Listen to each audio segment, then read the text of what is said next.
फेरों का 8वां वचन। स्वाति ने इसी साल शहर के कॉलेज से पढ़ाई पूरी की है और अब उसके लिए जगह जगह से रिश्ते आने लगे हैं। स्वाति से ज़्यादा उसके रिश्तेदारों को उसकी शादी की चिंता है, इसीलिए जो भी स्वाति के घर आता वो किसी नए लड़के की खबर ज़रूर ले आता।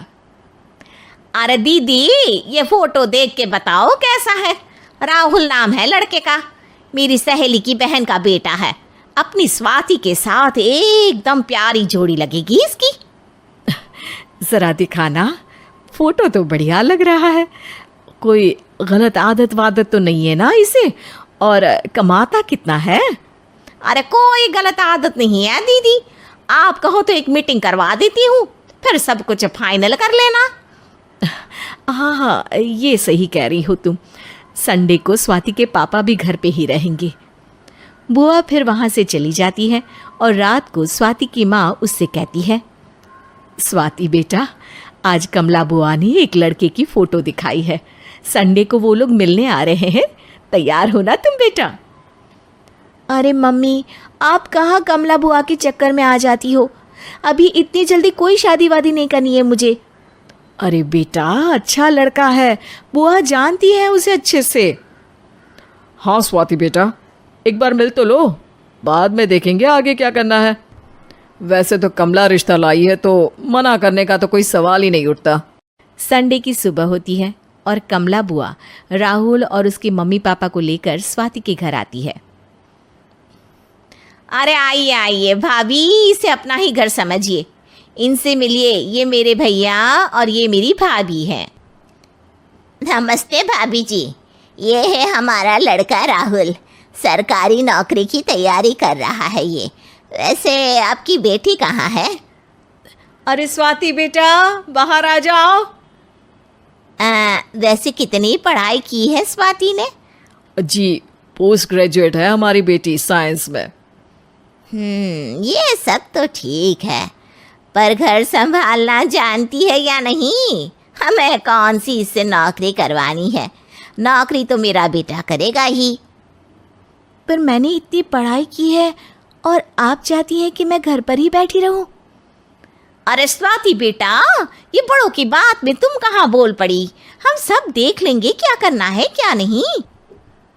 हम तो इसी बात पर विश्वास करते हैं कि घर के लड़कियां घर में ही रहे तो ज़्यादा अच्छा रहता है। वरना भाई साहब, आप तो आजकल के हाल जानते ही हैं, कितनी घटनाएं होने लगी हैं औरतों के खिलाफ। स्वाति बेटा, रसोई का काम तो पूरा जानती हो ना? शादी के बाद तुम्हें ही संभालना है वो सब।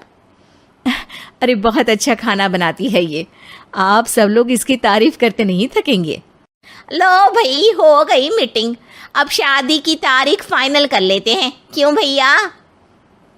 भाई, हम तो पंडित जी से चर्चा करने के बाद ही तारीख फाइनल करेंगे। सालों से हम उनकी बातें मानते हुए आ रहे हैं। लड़के वाले और कमला बुआ की बातें सुनकर स्वाति एकदम नाराज हो जाती है और उसे लगने लगता है कि शादी के बाद उसे घर पर ही बैठना पड़ेगा। लेकिन घर वालों के आगे उसकी एक नहीं चलती और उसे शादी के लिए हाँ कहना पड़ता है। शादी का दिन आ जाता है और सब मंडप में जमा होते हैं।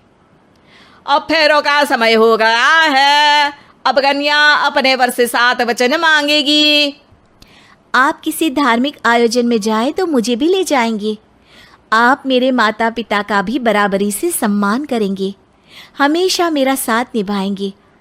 आपको दोनों परिवार की जिम्मेदारियां बखूबी निभानी होगी। हर ज़रूरी बात में मेरी भी राय लेंगे। आप सभी गलत आदतों से दूर रहेंगे। आप मेरे अलावा किसी और औरत से कोई गलत संबंध नहीं बांधेंगे। ये 7 वचन पूरे हुए, वर क्या तुम्हें ये सारे वचन मंजूर है? जी हाँ पंडित जी, मैं सारे वचन अच्छे तरीके से निभाऊंगा। अरे वाह वाह, बढ़िया तरीके से सब काम संपन्न हो गया। तो इसी के साथ विवाह संपन्न हुआ और आज से ये दोनों पति पत्नी हुए।